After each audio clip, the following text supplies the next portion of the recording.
Hello, everyone, and thank you for joining us today on Women Have Needs Too. Women have needs too. Right now, I need better sleep. Sometimes I do. Last night, for a couple hours, I just laid there and I was staring at the ceiling. And so I understand that that happens sometimes.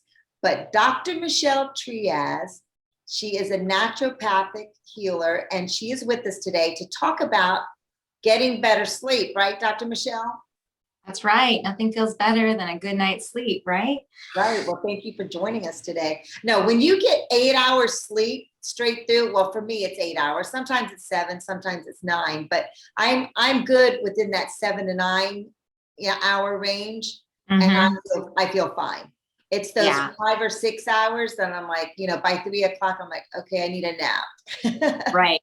Well, when you sleep, your brain really releases hormones, which boost your tissue repair, and they help you to feel better the following day, and they help repair from what happened the day before. So when you're not getting enough, you really feel it. It's like one of those things that like your body is really speaking to you all the time, right? But when you don't get enough sleep, your body is screaming at you at the top of its lungs, get more sleep. So it seems pretty obvious, but it's hard to sometimes for many reasons, but it seems pretty obvious that it's really something our body craves, is a solid sleep.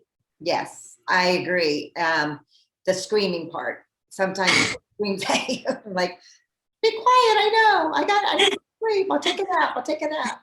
But sometimes you can't take a nap. So let's talk about the common reasons of why we lack sleep, or what keeps us from sleeping well.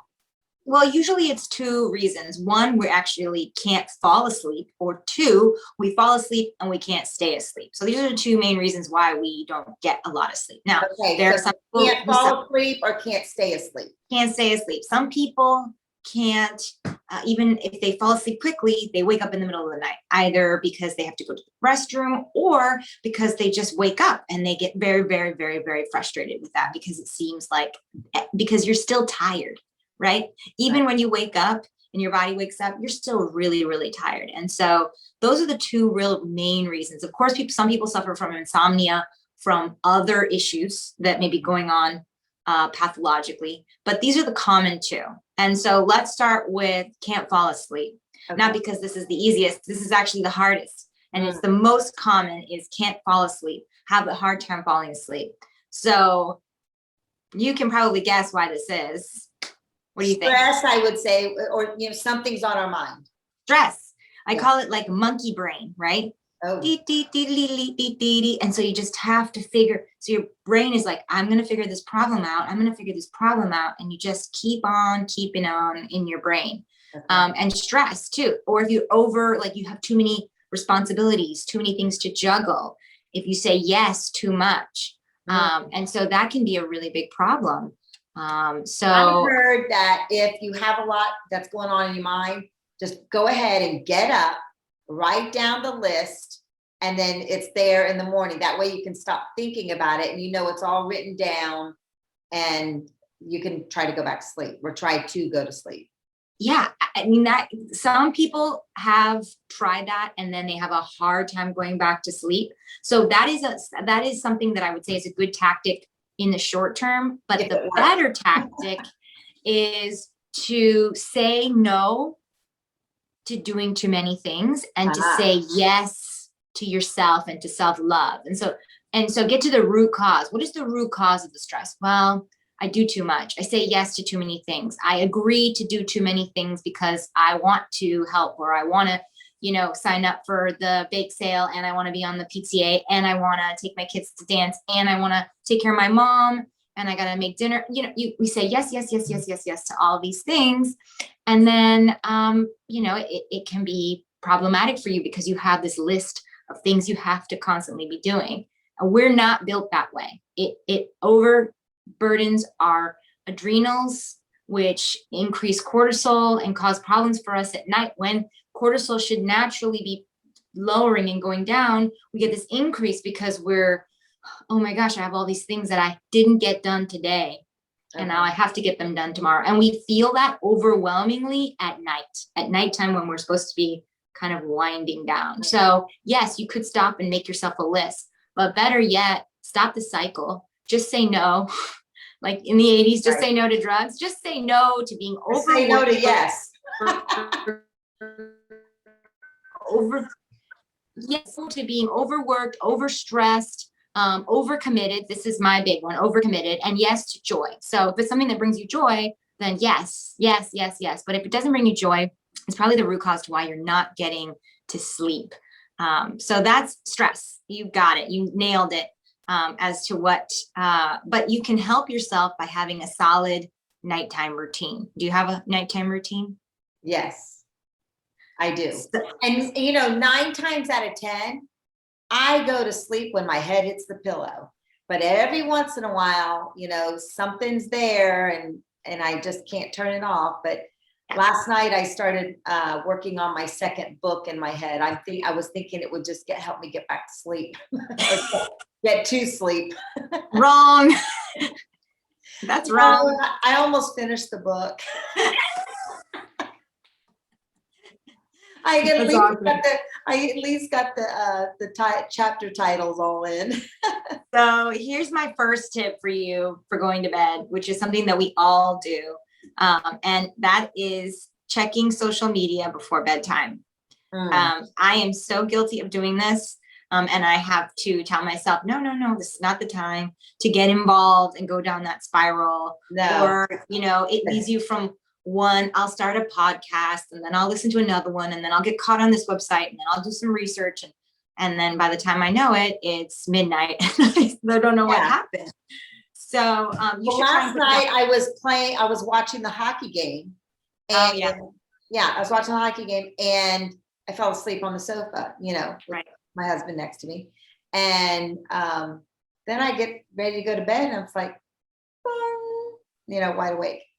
Because you've been stimulating. So 45 minutes before you go to bed, you should really remove screens. This should be okay, I'm going to go to bed. This is my 45-minute pre-bed routine because it'll initiate some things in your body to sort of help you relax and calm down. So stopping the screens, 45 minutes, not eating late. This is important. Another habit that's really bad that I see that really hurts people is eating a nighttime snack. So your body should be resting. Your digestive system should be resting, but we like to have that little nibble of something because we want to go to bed full, right? That full feeling feels good, but that's really not the best feeling to have for your body, because then your whole digestive system, which should be shutting down and slowing down for the night, has to ramp back up again. Fire up the stove. Should put more food down. Gotta go to work. Gotta go to work. Gotta get the liver and the gallbladder and the pancreas all working. And then they have a good solid 3 hours before they're going to be done fully digesting the food from start to finish, right? So, and then number 2, what that causes is it causes you to drink more water right before bed, which will then cause you to wake up and need to go to the bathroom. So really, stopping food by 7 p.m. Any sort of meals should have been had before 7, 5 or 6, and then snacks should be done by 7. So you can get a solid. Eat your dinner and your snack at the same time? No, eating your dinner by 5 or 6 and having your snack by 7. Stop eating by 7. What people also have that happens is they eat that snack at 8, 9, 10, and then they lay down. And then what happens? Acid reflux, which is another reason why we have a hard time sleeping too, is because our engine is running in the stomach and then we have acid sort of creeping up because we're laying down. So I recommend stopping eating after 7:30, make that your last little snack. And if you're hungry, try to drink some water, but not a lot of water. Just have some sips of water. The best thing you can do is drink some bedtime tea. Is that part of your bedtime routine, some bedtime tea? No, I really have tried to not take in a whole lot of fluids at night because that's one of the things that keeps me up at night is getting up to go to the bathroom, and I don't want to do it anymore. So that's really smart. I try not to have too much liquids after my dinner. Actually, I try to get all my liquids early in the morning and then a couple more in the afternoon, and then taper down. That's the best thing to do. if your issue is that you're waking up at night because you have going to the bathroom, if your issue is not because you're waking up in the night, but that you can't get to sleep, but you have a fine time during the night, then I would recommend like a bedtime tea, something with like valerian root, kava kava, chamomile. There's a lot of blends out there right now that are really great off the shelf in your local grocery store, that great teas that will that have ingredients and herbs that will help you to wind down. Skullcap and valerian have abilities that will relax the body, so more like a body relaxation. And then the other herbs like chamomile relax the mind, and lavandula. So these herbs kind of work together to relax body and mind so that you can kind of drift off into a sleep. But I don't recommend that for somebody who wakes up in the night to go to the bathroom. That's for somebody who's just maybe more stressed or more that monkey brain that I was talking about. That would be better for them. You could add a little magnesium to your tea. Side warning, magnesium will make your bowels go in the morning, which is not a bad thing, right? But you have to be sparing with magnesium if you're going to use it. It's a great mineral to have in your body, but you don't need to overdo it. So a little goes a long way. Yeah, sounds like it. Yeah. Be careful with that. All right. So those people who we can talk about my specific issue because I think it might pertain to a lot of people.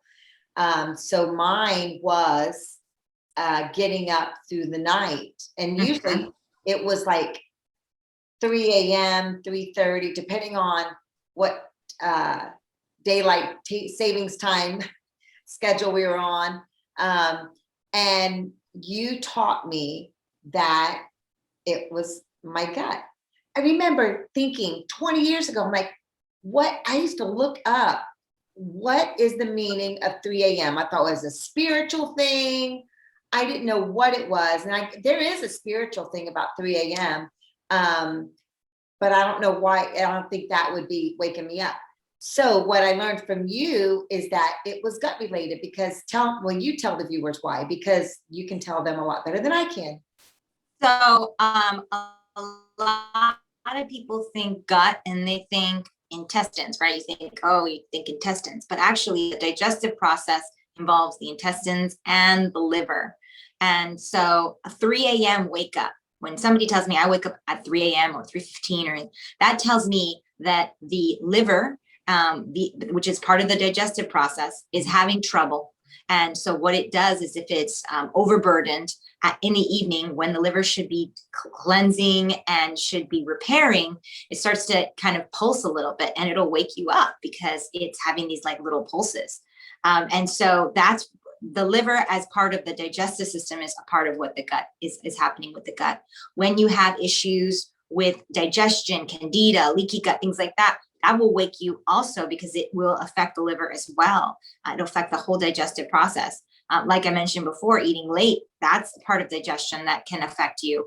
And so once you fix your digestion and as a byproduct, your liver too, you will have a better process in the evening for relaxation, going to bed, and then your body can do what it needs to do at night and repair itself without hindrance, because without blockages. And so if you have an overcongested liver or digestive system that isn't working properly, that will wake you up at night. And it's your body telling you, hey, something's wrong. And I wish you would fix it. Yeah. We eat an incredible amount of MSG in our foods. That's another reason why we don't get great sleep, because MSG is a neurotoxin. And so it's causing missignaling in the brain, where the brain would be signaling out, hey, it's time to sleep and it's time to go to bed. It's causing missignaling in the brain. And so when you see a label that says natural flavors, you should run in the opposite direction. I say this a lot. Like, well, it says natural flavors. And I'm like, if it says natural flavors, it's probably really, really bad for you. I don't understand why they can get away with it. There's no real rules yet. It's kind of like the wild, wild west right now in terms of what they can get away with under natural flavors. But if it says the word natural on it on a package, I tend to avoid it because I'm like, oh, they're trying to tell me that this is something that it isn't, because I know that natural flavors can mean MSG, which we all know that's like common knowledge now that it's not great for you. Right. So So And that's why it's important to look at your gut. MSG is monosodium glutamate, right? Yes. So, Ooh, good job. so I've known that long thing since I was a kid, because it sounds really nice coming off the tongue, but it really is bad going in the body. But if you don't ever buy packaged stuff, then you can't get the MSG, right? If you're buying food that is real food that grows towards the sun, food that's not coming in a bag, a box, or a pickup window, then you don't have to worry about that. You're getting foods that your body needs, and you're getting foods that help your liver and your digestive system, foods that help your heart and your lungs, your circulatory system, reducing your incidence of high blood pressure, which could also cause you not to sleep well, or normalizing your glucose, and so that you can move away from diabetes, which could also make you sleep poorly as well. So there's a lot of conditions that are pretty typical out there, that the side effect of that, having that condition, is poor sleep. And so changing your gut, changing your nutrition, and really looking at what's happening in your gut microbiome, what's happening in your stomach, it affects everything. Every part of your body is affected by what you put in your body. So you are what you eat, and what you eat eats. Don't forget that. Right. What you eat eats. Yeah, I get that. So I remember when I started this journey onto natural health several years ago, and hearing about and understanding, well, at the time I didn't quite understand it, but leaky gut syndrome, and, healing your gut and all that. I was, Googling everything, all those videos that come out. Do you have leaky gut? I was watching everything. I wasted so many minutes on those things, hours probably. Yeah. So what we did was we started me on a gut cleansing process, which I started before I got to you, but I started that gut cleansing process. And then when I got to you, we do a quarterly cleanse, which That's right. helps cleanse the gut, because even though we try to eat healthy, on a regular basis, and not eat packaged foods, there's still things that get in, because I eat as organic as possible, and I know you do as well. But not everybody's going to make that switch. I get it. So even if you eat fruits and vegetables, you can still put these bad things in your body, right? That's right, because our regular fruits and vegetables are being sprayed with Roundup, which is glyphosate, and that is really damaging to the liver. So I wouldn't be surprised if they did a poll across the United States and found that huge percentages of people were having trouble sleeping, falling asleep, or staying asleep. Because as we mentioned before, how important the liver is as part of the digestive process, but it's getting backed up with trying to clear itself out from the pesticides that are being sprayed on our foods. And so even if you're eating, you're like, oh, I'm going to eat fruits and vegetables, you can still be getting poor nutrition, because your body has to work so hard to remove all the pesticides that are on your food. And remember, it's not just on your food, right? Your food grows in soil. And so the reason that strawberries from a farm taste so much better than strawberries from your local store is the soil, right? That soil hasn't been overused and abused, and it has all those nutrients. The soil is what gives the fruit its flavor. The fruit has its genetic code that's going to make it a strawberry, right? But that soil really makes it taste super, super sweet, versus maybe another strawberry that didn't ripen on the vine, right? If it didn't ripen on the vine, then it's not as sweet. And so that time and the soil is what gives it its nutrition. And so those glyphosates, they seep into the soil, and then they really ruin and destroy that soil that maybe your fruit that you ate was sprayed on, but the next season of fruit that gets grown up through that also has that in the soil. And so you are what you eat, and you are also what you eat is being grown in.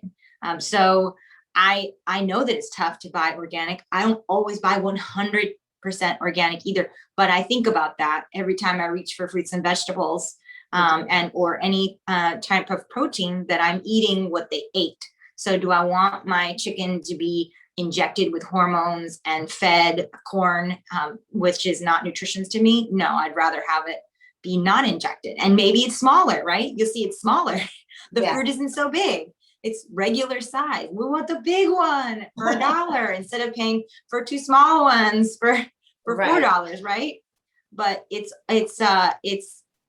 not really real. I mean, you're getting this big apple or you're getting this big chicken, but what you're also getting is a lot of other stuff that your body then has to process and get rid of, or try to get rid of. And if it can't, then at night you're going to feel it.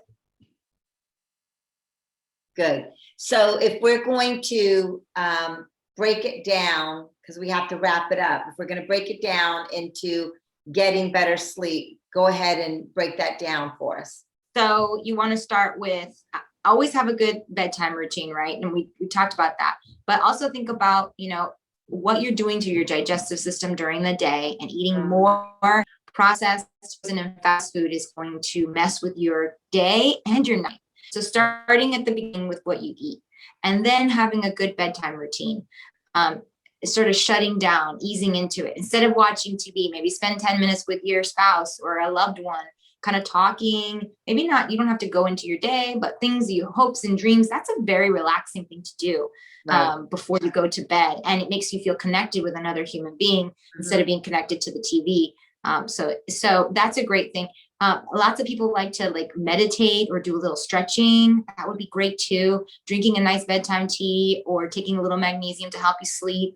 Unless you go to the bathroom a lot, in which case then front loading your day with water, starting off with lots of water in the morning and then tapering down. So by the end of the day, you've had all the water you need, but by 7 o'clock, you've really sort of tapered down to sips of water. And so those are some key things that I would say. But like you said, it's so important to start with the gut and what you're eating and your nutrition to get the best sleep. Sure, you can meditate, you can drink tea. There's some little tricks to help you sleep, right? But that's not really the root cause to why you're not sleeping, right? The root cause is, what am I doing to myself during the day? Right. Am I overcommitting? Am I stressed to the max? Am I eating poorly because I'm stressed to the max? What is that doing to me long term? And what is it doing to me in my sleep? Your body's always talking to you. If you eat something bad and you get bloated, your body's talking to you. If you're not sleeping at night, your body's talking to you, saying, I'm having a hard time doing the repair that I need to do. So listening to your body is another thing that I tell my patients all the time. What is your body telling you? Because it's talking. So let's listen to what it's saying. If you're itchy, if you're tired, if you're having skin rashes, if something is going on visibly. Inflammation is sort of so many people have it. If you've got rheumatoid arthritis, if you've got any kind of arthritis, any pain in your joints, you've got inflammation, which is going to cause you to have painful sleep too. Think about, we didn't even cover it, but people who are asleep and they're in pain because they have inflammation at night. The body is trying to repair tissue, and there's so much acid that gets, it goes to where the joints go. And all this built up acid from processed, frozen, fast foods, but also high amounts of protein will cause that too.